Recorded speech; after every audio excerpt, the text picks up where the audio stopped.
Assalamualaikum warahmatullahi wabarakatuh. Berjumpa lagi dengan saya, Ria Arini Oktorina Hidayat, calon guru penggerak Angkatan 9 dari SMP Negeri 1 Omber, Kabupaten Sampang. Pada kesempatan kali ini, saya ditemani oleh Bapak Eko Ferry Aryadi, selaku Guru Bahasa Madura dari SMP Negeri 1 Omber. Assalamualaikum warahmatullahi wabarakatuh, Pak Ferry. Baiklah Bapak, bagaimana kabarnya hari ini? Alhamdulillah ya Pak. Jadi, Alhamdulillah saya juga baik, sehat. Tidak merasa capek ikut program CGP. Alhamdulillah. Tidak Pak, saya semangat sampai detik ini saya masih semangat untuk mengikuti. Ya, terus semangat Bu ya, biar nanti bisa sukses. Amin. Dan tercapai cita-citanya. Amin, terima kasih Pak. Baik Bapak, mohon maaf jika hari saya mengganggu waktunya. Tidak masalah. Jadi pada hari ini kita akan mengadakan percakapan praobservasi. Sebelum nanti saya akan mengamati jalannya proses pembelajaran yang akan Bapak lakukan di dalam kelas, atau sebelumnya saya melakukan proses supervisi kelas. Nah, dari sini nanti tujuan dari supervisi ini adalah untuk mengetahui dan juga mengevaluasi jalannya proses pembelajaran yang Bapak lakukan. Dan mengapa kita harus melakukan percakapan observasi pada hari ini? Agar nanti ketika Bapak melakukan kegiatan pembelajaran itu lebih siap dan lebih percaya diri, sehingga dapat memberikan pembelajaran yang terbaik bagi murid Bapak. Begitu Pak. Ya, terima kasih Bu ya sudah melakukan seperti ini ada saya. Ya, mudah-mudahan apa yang diharapkan Bu ya sesuai dengan yang saya berikan nanti pada Bu ya. Baik Pak, jadi begini, ada beberapa pertanyaan yang akan saya sampaikan kepada Bapak Ferry. Ya. Jadi yang pertama ini dengan berkaitan dengan tujuan. Kira-kira tujuan pembelajaran yang ingin Bapak capai pada pembelajaran bahasa Madura itu apa?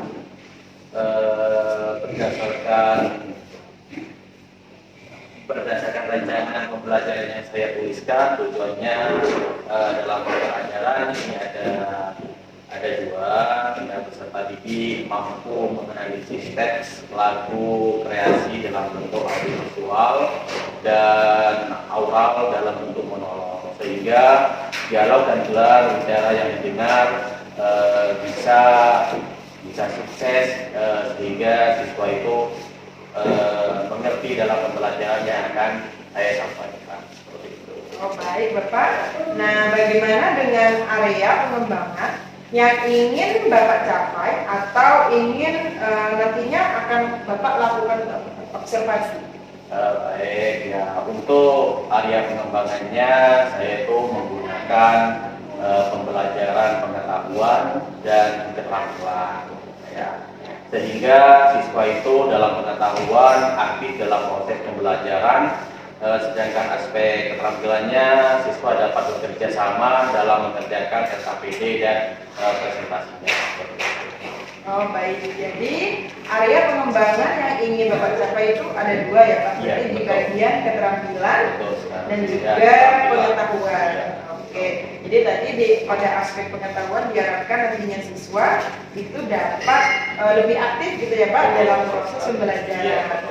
Nah, pada aspek keterampilannya mereka nanti bisa berinteraksi dalam diskusi kelompok, seperti itu ya Pak. Dan ketika mereka mau presentasi gitu ya. Karena siswa kalau tidak seperti itu, yang aktif bukan siswanya, melainkan gurunya gitu. Yang sama-sama aktif, kita membuat suatu kelompok sehingga siswa itu bisa mempresentasikan, belajar untuk berani memberikan materi-materi yang sudah saya berikan seperti itu. Wah, luar biasa sekali ya Pak ya. Iya. Jadi kalau gitu strategi apa nanti yang sudah Bapak persiapkan dalam pengembangan pembelajaran bahasa Madura? Baik, kemudian metode strategi pembelajaran yang saya gunakan itu adalah pembelajaran berdiferensiasi berdasarkan kesiapan siswa. Sehingga dengan pembelajaran sosial dan emosional, kemudian saya akan melakukan pembagian kelompok sesuai dengan kemampuan dan keaktifan siswa dalam kelas tersebut. Untuk model pembelajaran, saya menggunakan pembelajaran berbasis masalah dengan metode diskusi kelompok, tanya jawab, dan penugasan. Sehingga dalam kelompok antara kelompok satu dengan kelompok yang lainnya itu disesuaikan dengan masalah-masalah yang sedang dihadapi siswa dan penugasan-penugasan yang berbeda. Karena setiap kelompok itu ada yang kelompok aktif, ada yang kelompok sedang, sedangkan ada yang kelompok rendah. Sehingga kita bisa memantau dalam kelompok antara satu dengan yang lainnya, seperti itu. Jadi strategi yang akan Bapak terapkan ini adalah menggunakan pembelajaran berdiferensiasi dan diintegrasikan dengan pembelajaran sosial emosional ya Pak ya. Kemudian dengan menggunakan model pembelajaran PBL, ya, problem based learning ya, di mana nanti siswa itu akan berdiskusi dalam kelompoknya. Dan juga nanti akan Bapak berikan tugasan dengan tanya jawab di antara kelompok. Betul sekali. Ya, jadi dalam satu kelas itu saya nanti akan bentuk kelompok di mana antara kelompok satu dengan yang lainnya itu berbeda. Jadi saya sesuaikan dengan bakatnya karena dalam satu kelas itu memiliki karakter yang berbeda atau bahkan yang berbeda. Ada yang lebih senang dengan cara mendengarkan, bisa ada juga siswa yang lebih senang atau berbakar dengan menulis, dan ada juga siswa dengan cara mendengarkan atau menonton dari video pembelajaran yang saya akan sampaikan. Nah, bagaimana dengan media pembelajaran yang akan Bapak pergunakan di dalam kelas? Sebenarnya beragam media itu sudah banyak saat ini, dan kita bisa mendapatkan dengan mudah pelajaran media yang saya berikan. Salah satunya kita bisa memberikan pembelajaran dengan video, lagu, kreasi dari YouTube, SKBD, atau buku paket, dan juga video-video yang mungkin kita mendapatkan dari teman seperti itu. Jadi kita bisa memberikan pembelajaran tersebut atau media yang saya berikan kepada siswa tersebut dengan banyak cara seperti itu. Bagus sekali ya Pak ya.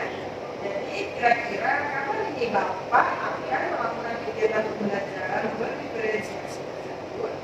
Dan kira-kira hari apa, kemudian kelasnya kelas berapa Pak, dan juga jam berapa kira-kira Bapak akan mengajar? Kebetulan untuk pembelajaran yang saya berikan ini ada di kelas 7, ya, ada di kelas 7, dan nanti bagian pada jam 3, 4, ya, karena satu kelas itu dalam satu minggunya hanya 2 jam. Sedangkan untuk hari itu saya di bagian pada hari Senin. Berarti hari Senin ya Pak ya, Anda akan mengajar di kelas 7C pada jam ke-3 dan ke-4. Baik, di hari itu nanti saya akan datang ke kelas Bapak ya. Ya, kemudian saya akan melakukan supervisi kelas. Iya, nanti pada saat itu saya akan melihat dan juga mencatat hal-hal yang nantinya terjadi di dalam kelas yang Bapak ajar, gitu Pak. Ya, kemudian ya. Berarti kalau seperti itu saya harus mempersiapkan dulu ini ya. Iya, benar sekali Pak. Karena nanti setelah Bapak melakukan kegiatan pembelajaran di kelas, itu saya mengobservasi, dan kita nanti akan melakukan percakapan pasca observasi. Jadi setelah Bapak mengajar, nanti kita akan berbincang-bincang lagi seperti ini, gitu ya Pak ya. Nanti juga akan didampingi oleh Ibu pengajar praktik. Oh, Gitu ya. Jadi sebelum kita mengakhiri kegiatan hari ini, kira-kira apa yang Bapak dapatkan dari percakapan kita siang ini? Jadi saya bisa mendapatkan gambaran apa yang harus saya persiapkan nanti dan media apa yang akan saya gunakan dalam pembelajaran ketika beliau mau mengobservasi seperti itu. Dan mudah-mudahan ketika saat saya mengajar bisa mempersiapkan dengan matang dan bisa lebih sukses apa yang diharapkan oleh beliau nanti seperti itu. Oke, baik Pak. Tetap semangat ya Pak ya. Oh, harus semangat. Ya, baik Bapak Ferry, terima kasih atas waktu yang sudah Bapak sediakan. Jadi pada hari ini kita bisa berbincang-bincang terkait dengan pembelajaran praobservasi yang akan dilakukan nanti. Ya, sampai bertemu lagi ya Pak ya di kegiatan observasi dan pasca observasi berikutnya. Baik, sama-sama Bulia. Mudah-mudahan kita bisa bisa menjadi guru yang lebih baik dan bisa mendidik siswa agar apa yang diharapkan oleh program yang diikuti Bulia bisa disalurkan kepada guru-guru yang lain sehingga bisa mengikuti jejak Bulia sehingga setiap guru bisa memberikan yang optimal dalam mengajar. Baik Pak, kalau gitu saya akhiri. Terima kasih. Assalamualaikum warahmatullahi wabarakatuh. Sama-sama Bulia. Waalaikumsalam warahmatullahi wabarakatuh.